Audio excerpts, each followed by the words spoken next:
हाय. आज माझ्या व्हिडिओमध्ये तुमचं वेलकम. माझे चिकू आणि चिकी करत आहेत.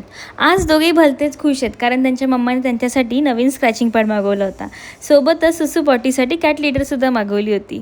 आज ना सगळी कामावरून आम्ही थोडं निवांत बसलोच होतो, तितक्यात आठवलं, ओ गॉड, आपल्या किचनमध्ये किती सारा पसारा पडला आहे. तांदूळ आणि पिठाच्या डब्यासाठी तर अजिबातच जागा नाही आहे. मग लक्षात आलं की आपल्याकडे आत्ता गॅस पाईपलाईन आली आहे आणि मग सिलेंडरची जी जागा होती ती आता खाली झाली आहे, तर तिथे आपण आपल्या डब्यांची अरेंजमेंट करू शकतो.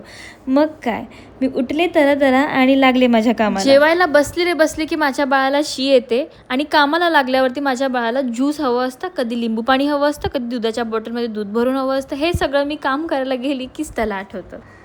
आज माझ्या डोक्याला जेवणाचा तापच नव्हता कारण मम्मीने दुपारीच मला काजूची भाजी दिली होती आणि चिकनचा रस्सा पाठवून दिला होता. सो काजूची भाजी माझ्यासाठी कारण मी व्हेज आहे आणि चिकनचा रस्सा रूपक आणि राजसाठी होता. सो मला फक्त राईसच करायचं होतं, ते मी ते कुकरला लावलं होतं आणि मी आजूबाजूचा जेवढा पसारा दिसत होता ना तो सगळा क्लीन करून घेतला, आवरून घेतला. त्याच्यानंतर भांडी होती घासायची, ती घासून घेतली. कपड्याची मशीन लावली होती एका साईडला, तीसुद्धा झाली होती. मी एक पोस्ट शेअर केली होती फेसबुकला, दुःख काय असतं हे त्या स्त्रियांना विचारा ज्यांनी डिग्री घेतली, स्वप्नही पाहिली, पण 3 वेळेच्या जेवणात काय बनवायचं ह्यातच त्या अडकून राहिल्या. ही पोस्ट निव्वळ स्त्रियांसाठी टाकली होती, पण माझ्या ह्या पोस्टला पुरुषांपेक्षा स्त्रियांनीच फार अपोज केला आहे. अपोज करणाऱ्या बायकांबद्दल मला काही एक बोलायचं नाही आहे कारण प्रत्येकाची वेगवेगळी मेंटॅलिटी असते, वेगवेगळ्या सिच्युएशन्समधून त्या गेलेल्या असतात. त्यांच्यामुळे त्यांना जे त्यांनी पाहिलं आहे घरात राहणं त्यांना ठीक वाटतं तर ते ठीक वाटतं.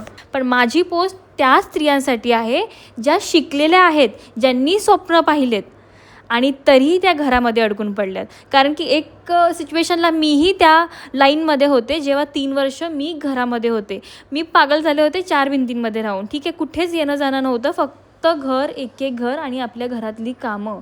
वेडं व्हायला होतं जेव्हा आपल्यामध्ये जिद्द असते, आपण काहीतरी करू शकतो आणि आपण काहीच करू शकत नाही. हे त्या स्त्रियांसाठी आहे. कमावणाऱ्या स्त्रियांना पण घरी येऊन कामं करावी लागतात, पण मानसुद्धा तेवढाच मिळतो. पण जी गृहिणी कमवत नाही ना तिला खरंच गृहीत धरलं जातं. मी ज्या गोष्टीचा अनुभव घेतला, ज्या गोष्टी मी ऐकल्या, डोळ्यादेखत पाहिल्या, त्या मी इथे येऊन शेअर केल्या. तर आजच्या पुरता एवढंच. बाय.